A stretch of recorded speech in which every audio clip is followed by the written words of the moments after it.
guys, bagong baby ni Sir Chris. Ayan. Hello. Siyempre, nakilala natin siya sa mga iba-ibang businesses like RK. Meron pa tayong ditong taxi, no? Taxi Pares. And ngayon, may bago siyang baby. Ito yung Gamasot. So sa mga nagtatanong, ano ba yung word na Gamasot? Ang ibig sabihin nun, ito ang lutuan. Kapampangan, Kawa. Wow. This one is the Gamasot. So, sa Korea, kapag nagluluto sila, minsan biglatin.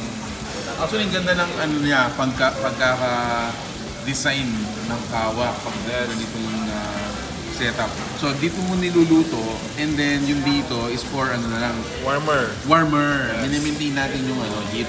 Instead of na, syempre, mag-overcook siya dito siya nag-warm.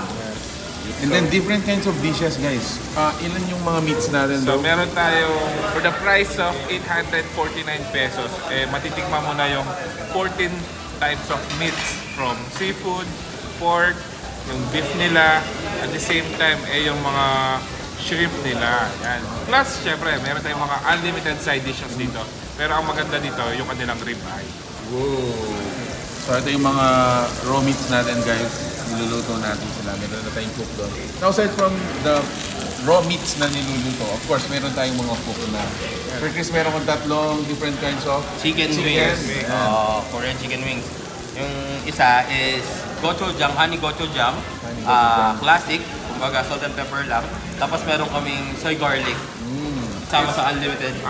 Part of the unlimited, kung kayo naman medyo nagtitipid o medyo tight sa budget, meron din naman sila yung 649 pesos. Yun lang, wala yung kanilang wagyu, seafood, and yung kanilang ribeye steak. Pero para sa akin, go for the premium. Yes. Go Siyempre, for the break. Go for imagine, ang wagyu nila, unlimited. Diba? Magkano lang yung add mo, pero unlimited na yung wagyu mo. Tatlong ribeye tsaka tatlong bulbul.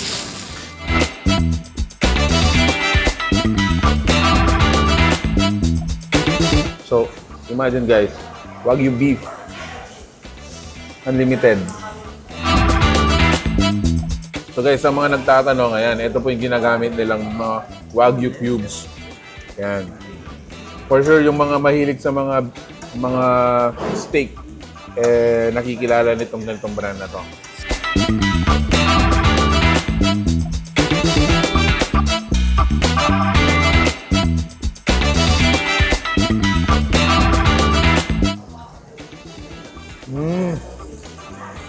Actually, ito pa lang masarap ng i-partner sa mga meats natin. Pero later on, tingnan natin yung fried naman.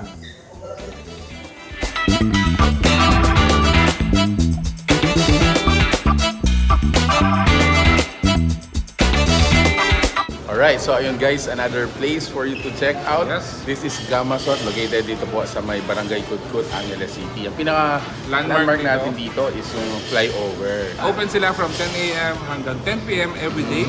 And imagine, napakasulit naman ng pagkain. Yes, actually, para sa akin, Mark, yung Wagyu nila, Yes. if you're gonna go for that solid, talagang malalasahan mo yung imported beef. Yes, ako nag-enjoy ako dun sa kanilang 849 pesos. Yes. Yung kanilang ribeye, yung wagyu, tsaka yung kanilang mga other meats. Napakasarap na rin. I agree.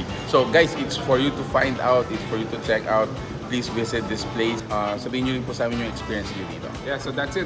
If you like this video, please give it a thumbs up, share it with your friends, and we hope to see you here. Thanks so much for watching Where in Pampanga. Until our next discovery. Peace out. Bye guys.